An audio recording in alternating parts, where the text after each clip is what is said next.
नमः शिवाय। आप सभी पर भोलेनाथ की कृपा सदैव बनी रहे।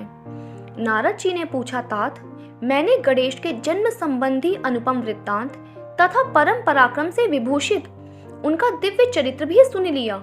सुरेश्वर, उसके बाद कौन सी घटना घटी उसका वर्णन कीजिए, क्योंकि पिताजी शिव और पार्वती का उज्जवल यश महान आनंद प्रदान करने वाला है।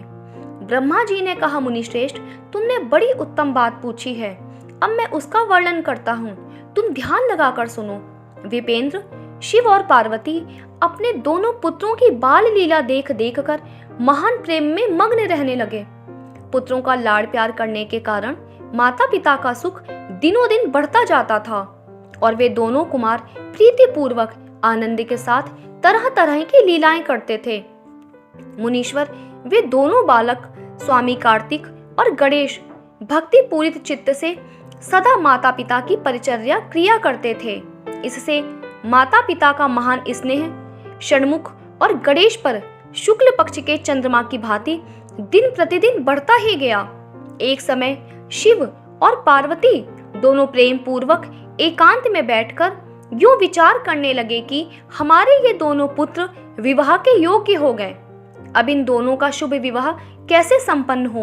हमें तो जैसे षडानन प्यारा है वैसे ही गणेश भी हैं। ऐसी चिंता में पड़कर वे दोनों लीलावश आनंद मग्न हो गए। मुने, माता पिता के विचार को जानकर उन दोनों पुत्रों के मन में भी विवाह की इच्छा जाग उठी। वे दोनों पहले मैं विवाह करूंगा, पहले मैं विवाह करूंगा यूं बारंबार कहते हुए परस्पर विवाद करने लगे।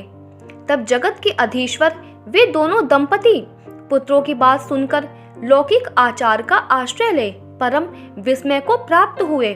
कुछ समय बाद उन्होंने अपने दोनों पुत्रों को बुलाया और उनसे इस प्रकार कहा, शिव पार्वती बोले, सुपुत्रों, हम लोगों ने पहले से ही एक ऐसा नियम बना रखा है जो तुम दोनों के लिए सुखदायक होगा। अब हम यथार्थ रूप से उसका वर्णन करते हैं, तुम लोग प्रेम पूर्वक सुनो। प्यारे बच्चों, हमें तो तुम दोनों पुत्र समान ही प्यारे हो, किसी पर विशेष प्रेम हो ऐसी बात नहीं है। अतः हमने तुम दोनों के विवाह के विषय में एक ऐसी शर्त बनाई है जो दोनों के लिए कल्याणकारिणी है। वह शर्त यह है कि जो सारी पृथ्वी की परिक्रमा करके पहले लौट आएगा उसी का शुभ विवाह पहले किया जाएगा।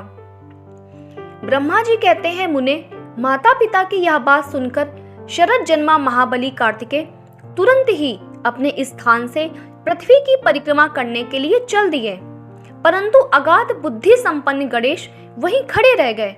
वे अपनी उत्तम बुद्धि का आश्रय ले बारंबार मन में विचार करने लगे कि अब मैं क्या करूं, कहां जाऊं? परिक्रमा तो मुझसे हो नहीं सकेगी, क्योंकि कोस भर चलने के बाद आगे मुझसे चला जाएगा नहीं। फिर सारी पृथ्वी की परिक्रमा करके मैं कैसे सुख प्राप्त कर सकूंगा? ऐसा विचार कर गणेश ने जो कुछ किया उसे सुनो। उन्होंने अपने घर लौटकर विधि पूर्वक स्नान किया और माता पिता से इस प्रकार कहा।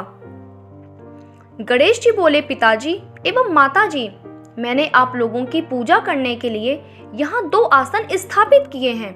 आप दोनों इस पर विराजिए और मेरा मनोरथ पूर्ण कीजिए। ब्रह्मा जी कहते हैं, मुने, गणेश की बात सुनकर पार्वती और परमेश्वर उनकी पूजा ग्रहण करने के लिए आसन पर विराजमान हो गए। तब गणेश ने उनकी विधि पूर्वक पूजा की और बारंबार प्रणाम करते हुए उनकी 7 बार प्रदक्षिणा की। बेटा नारद, गणेश तो बुद्धि सागर थे ही, वे हाथ जोड़कर प्रेम मग्न माता पिता की बहुत प्रकार से स्तुति करके बोले। गणेश जी ने कहा, हे माताजी तथा हे पिताजी, आप लोग मेरी उत्तम बात सुनिए और शीघ्र ही मेरा शुभ विवाह कर दीजिए। ब्रह्मा जी कहते हैं, मुने, महात्मा गणेश का ऐसा वचन सुनकर वे दोनों माता पिता महाबुद्धिमान गणेश से बोले। शिवा और पार्वती ने कहा, बेटा, तू पहले काननों सहित इस सारी पृथ्वी की परिक्रमा तो करा। कुमार गया हुआ है, तू भी जा और उससे पहले लौट आ। ब्रह्मा जी कहते हैं, मुने, नियम परायण गणेश माता पिता की ऐसी बात सुनकर कुपित हो तुरंत बोल उठे। गणेश जी ने कहा, हे माताजी तथा हे पिताजी, आप दोनों सर्वश्रेष्ठ, धर्म रूप और महाबुद्धिमान हैं। अतः धर्मानुसार मेरी बात सुनिए। मैंने 7 बार पृथ्वी की परिक्रमा की है, फिर आप लोग ऐसी बात क्यों कह रहे हैं? ब्रह्मा जी कहते हैं, मुने, शिव पार्वती तो बड़े लीलानंदी ही ठहरे। वे गणेश का कथन सुन लौकिक गति का आश्रय लेकर बोले। शिव पार्वती ने कहा, पुत्र, तूने विशाल पृथ्वी की परिक्रमा कब कर ली? ब्रह्मा जी कहते हैं, मुने, तब शिव पार्वती ने ऐसा कहा। तब उसे सुनकर महान बुद्धि संपन्न गणेश बोले। गणेश जी ने कहा, माताजी एवं पिताजी, मैंने अपनी बुद्धि से आप दोनों शिव पार्वती की पूजा करके प्रदक्षिणा कर ली है, अतः मेरी समुद्र पर्यंत पृथ्वी की परिक्रमा पूरी हो गई। धर्म के संग्रहभूत वेदों और शास्त्रों में जो ऐसे वचन मिलते हैं, ये सत्य हैं, अथाव असत्य। जो पुत्र माता पिता की पूजा करके उनकी प्रदक्षिणा करता है, उसे पृथ्वी परिक्रमा जनित फल सुलभ हो जाता है। जो माता पिता को घर पर छोड़कर तीर्थ यात्रा के लिए जाता है, वह माता पिता की हत्या से मिलने वाले पाप का भागी होता है, क्योंकि पुत्र के लिए माता पिता का चरण सरोज ही महान तीर्थ है। पुत्र के लिए माता पिता और स्त्री के लिए पति, ये दोनों सुंदर तीर्थ घर में ही वर्तमान हैं। ऐसा जो वेद शास्त्र निरंतर उद्घोषित करते रहते हैं, उसे फिर आप लोग असत्य कर दीजिए, और यदि वह असत्य हो जाएगा तो निसंदेह वेद भी असत्य हो जाएगा, और वेद द्वारा वर्णित आपका यह स्वरूप भी झूठा समझा जाएगा। इसलिए या तो शीघ्र ही मेरा शुभ विवाह कर दीजिए, या तो वेद शास्त्र झूठे हैं, आप दोनों धर्म रूपे हैं, अतः भली भांति विचार करके इन दोनों में से जो परमोत्तम प्रतीत हो, उसे प्रयत्न पूर्वक करना चाहिए। ब्रह्मा जी कहते हैं, मुने, तब जो बुद्धिमानों में श्रेष्ठ उत्तम बुद्धि संपन्न तथा महान ज्ञानी हैं, वे पार्वती नंदन गणेश इतना कहकर चुप हो गए। उधर वे दोनों पति पत्नी जगदीश्वर शिव पार्वती गणेश के वचन सुनकर परम विस्मित हुए। तदनंतर वे यथार्थभाषी एवं अद्भुत बुद्धि वाले अपने पुत्र गणेश की प्रशंसा करते हुए बोले। शिवा और शिव ने कहा, बेटा, तू महान आत्मबल से संपन्न है, इसी से तुझमें निर्मल बुद्धि उत्पन्न हुई है। तूने जो बात कही है वह बिल्कुल सत्य है, अन्यथा नहीं है। जिसके पास बुद्धि है वही बलवान है, बुद्धिहीन के पास बल कहाँ। पुत्र, तूने जो बात की है वह दूसरा कौन कर सकता है। हमने तेरी वह बात मान ली, अब इसके विपरीत नहीं करेंगे। ब्रह्मा जी कहते हैं, नारद, यूं कहकर उन दोनों ने बुद्धि सागर गणेश को सांत्वना दी, और फिर वे उनके विवाह के संबंध में उत्तम विचार करने लगे।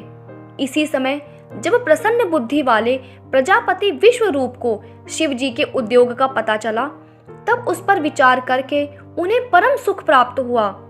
उन प्रजापति विश्वरूप के दिव्य रूप संपन्न एवं सर्वांग शोभना 2 सुंदरी कन्याएं थीं, जिनका नाम सिद्धि और बुद्धि था। भगवान शंकर और गिरिजा ने उन दोनों के साथ हर्षपूर्वक गणेश का विवाह संस्कार संपन्न कराया। उस विवाह के अवसर पर संपूर्ण देवता प्रसन्न होकर पधारे। उस समय शिव और पार्वती का जैसा मनोरथ था, उसी के अनुसार विश्वकर्मा ने वह विवाह किया। उसे देखकर ऋषियों तथा देवताओं को परम हर्ष प्राप्त हुआ। मुने, गणेश को भी उन दोनों पत्नियों के मिलने से जो सुख प्राप्त हुआ, उसका वर्णन नहीं किया जा सकता। कुछ काल के पश्चात महात्मा गणेश के उन दोनों पत्नियों से तो दिव्य पुत्र उत्पन्न हुए। उनमें गणेश पत्नी सिद्धि के गर्भ से क्षेम नामक पुत्र पैदा हुआ, और बुद्धि के गर्भ से जिस परम सुंदर पुत्र ने जन्म लिया, उसका नाम लाभ हुआ। इस प्रकार जब गणेश अचिंत सुख का भोग करते हुए निवास करने लगे, तब दूसरे पुत्र स्वामी कार्तिक पृथ्वी की परिक्रमा करके लौटे। उस समय नारद जी ने आकर कुमार स्कंद को सब समाचार सुनाए। उन्हें सुनकर कुमार के मन में बड़ा क्षोभ हुआ, और वे माता पिता शिवा और पार्वती के द्वारा रोके जाने पर भी न रुककर क्रौंच पर्वत की ओर चले गए। देवर्षे, उसी दिन से शिवपुत्र स्वामी कार्तिक का कुमारत्व कुंवारपना प्रसिद्ध हो गया। उनका नाम त्रिलोकी में विख्यात हो गया। वह शुभदायक, सर्व पापहारी, पुण्यमय और उत्कृष्ट ब्रह्मचर्य की शक्ति प्रदान करने वाला है। कार्तिक की पूर्णिमा को सभी देवता, ऋषि, तीर्थ और मुनीश्वर सदा कुमार का दर्शन करने के लिए क्रौंच पर्वत पर जाते हैं। जो मनुष्य कार्तिक की पूर्णिमा के दिन कृत्तिका नक्षत्र का योग होने पर स्वामी कार्तिक का दर्शन करता है, उसके संपूर्ण पाप नष्ट हो जाते हैं और उसे मनोवांछित फल की प्राप्ति होती है। इधर स्कंद का बिछोह हो जाने पर उमा को महान दुख हुआ। उन्होंने दीन भाव से अपने स्वामी शिव जी से कहा, प्रभु आप मुझे साथ लेकर वहां चलिए। तब प्रिया को सुख देने के निमित्त स्वयं भगवान शंकर अपने एक अंश से उस पर्वत पर गए और सुखदायक मल्लिका अर्जुन नामक ज्योतिर्लिंग के रूप में वहां प्रतिष्ठित हो गए।